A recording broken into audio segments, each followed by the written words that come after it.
കേരളത്തിൻ്റെ പഴയ കഥകളെടുത്ത് നോക്കിയാൽ ചില പേരുകളുണ്ട്, ചില സംഭവങ്ങളുണ്ട്. ചരിത്രമാണോ കെട്ടുകഥയാണോ എന്ന് നമുക്ക് പോലും സംശയം തോന്നിപ്പോകും. അങ്ങനെയുള്ള ഭയവും കൗതുകവും ഒരുപോലെ തോന്നിക്കുന്ന ഒരു പേരിലേക്കാണ് നമ്മളിന്ന് പോകുന്നത്. കടമറ്റത്ത് കത്തനാർ. ഈ പേര് കേൾക്കാത്ത മലയാളികൾ കുറവായിരിക്കുമല്ലേ? സിനിമകളിലൂടെയും കഥകളിലൂടെയും നമ്മുടെ മുത്തശ്ശിമാർ പറഞ്ഞു കേട്ട ഐതിഹ്യങ്ങളിലൂടെയുമൊക്കെ നമുക്ക് വളരെ പരിചിതനാണ് ഈ കത്തനാർ. അപ്പോൾ ആരായിരുന്നു ശരിക്കും ഈ കത്തനാർ? ദൈവവചനം പ്രസംഗിക്കുന്ന ഒരു സാധാരണ പുരോഹിതൻ മാത്രമായിരുന്നോ? അതോ നമ്മൾ ഈ കേൾക്കുന്ന കഥകളിലെ പോലെ അസാധാരണമായ കഴിവുകളുള്ള മന്ത്രവാദിയായിരുന്നോ? ഈ ഒരു ചോദ്യത്തിലാണ് കത്തനാർ എന്ന ഇതിഹാസത്തിന്റെ രഹസ്യം ഒളിഞ്ഞുകിടക്കുന്നത്. ശരി, ഈ കഥയുടെ ഉറവിടം തേടി നമുക്ക് കടമറ്റം എന്ന നാട്ടിലേക്ക് തന്നെ ഒന്ന് പോയി വരാം. എറണാകുളം ജില്ലയിലെ കടമറ്റം പള്ളി. ഇതാണ് കത്തനാരുടെ കഥകളുടെയെല്ലാം കേന്ദ്രബിന്ദു. സത്യം പറഞ്ഞാൽ കടമറ്റം എന്ന പേര് കേൾക്കുമ്പോൾ തന്നെ നമ്മുടെ എല്ലാം മനസ്സിലേക്ക് ആദ്യം ഓടിയെത്തുന്നത് കത്തനാരുടെ രൂപമാണ്. അത്രത്തോളം ആ പേര് ആ നാടുമായി ഇഴചേർന്ന് കിടക്കുന്നു. ആദ്യം തന്നെ പറയട്ടെ, ഈ കത്തനാർ എന്നു പറയുന്നത് മലങ്കര സഭയിലെ പുരോഹിതന്മാർക്കുള്ള ഒരു സ്ഥാനപ്പേരാണ്. അതെ, അദ്ദേഹം ഔദ്യോഗികമായി ഒരച്ഛൻ തന്നെയായിരുന്നു. പക്ഷെ കഥകൾ പറയുന്നത് അതല്ല. പക്ഷേ അദ്ദേഹത്തെക്കുറിച്ചുള്ള ഐതിഹ്യങ്ങൾ കേൾക്കുമ്പോൾ നമുക്ക് മനസ്സിലാവും ഈ പുരോഹിതന്റെ കുപ്പായത്തിൽ ഒതുങ്ങുന്ന ഒരാളായിരുന്നില്ല കത്തനാറെന്ന്. അവിടെയാണ് കഥയുടെ ഗതി മാറുന്നത്. എന്തൊക്കെയായിരുന്നു ഈ പറയുന്ന അസാധാരണ കഴിവുകൾ? എന്തുകൊണ്ടാണ് നൂറ്റാണ്ടുകൾക്കിപ്പുറവും ഈ കഥകൾ കേൾക്കുമ്പോൾ നമ്മുടെ ഉള്ളിൽ ചെറിയൊരു പേടി തോന്നുന്നത്?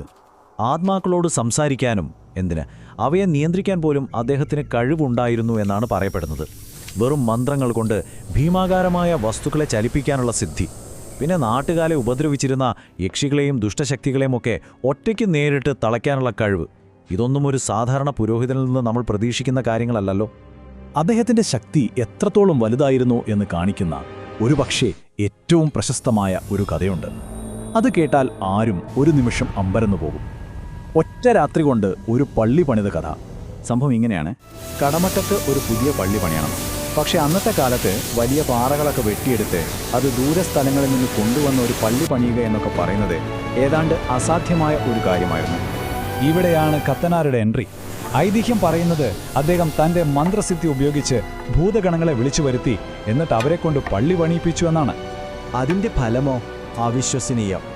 നേരം വെളുത്തപ്പോൾ നാട്ടുകാർ കാണുന്നത് തലേ ദിവസം ഒന്നുമില്ലാതിരുന്ന ആസ്ഥാനത്തെ ഒരു പള്ളി തലയുയർത്തി നിൽക്കുന്നതാണ്, ഒരൊറ്റ രാത്രി കൊണ്ട്. ഈയൊരു അത്ഭുതമാണ് കത്തനാരെ ഒരു ഇതിഹാസമാക്കി മാറ്റിയത്.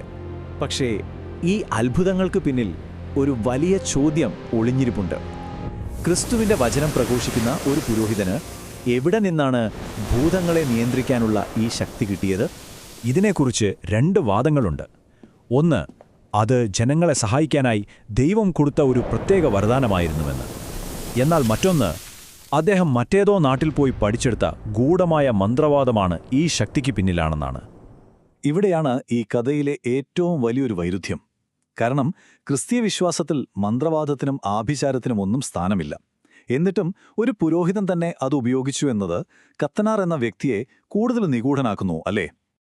അപ്പോ ഈ കഥകളെല്ലാം കേട്ടുകഴിയുമ്പോൾ ഐതിഹ്യങ്ങളുടെ പുകമറയ്ക്കപ്പുറം ഒരേ ഒരു ചോദ്യം മാത്രം നമ്മുടെ മനസ്സിൽ ബാക്കിയാവുന്നു.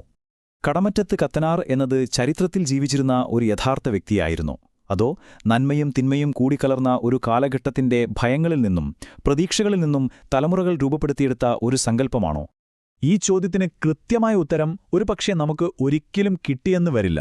കാരണം ഇന്നും കടമറ്റം പള്ളിയുടെ ഓരോ കല്ലിനുള്ളിലും അവിടുത്തെ കാറ്റിലും ആ രഹസ്യം ഒരു ചോദ്യമായി, ഒരു അത്ഭുതമായി അങ്ങനെ തന്നെ മറഞ്ഞുകിടക്കുന്നു.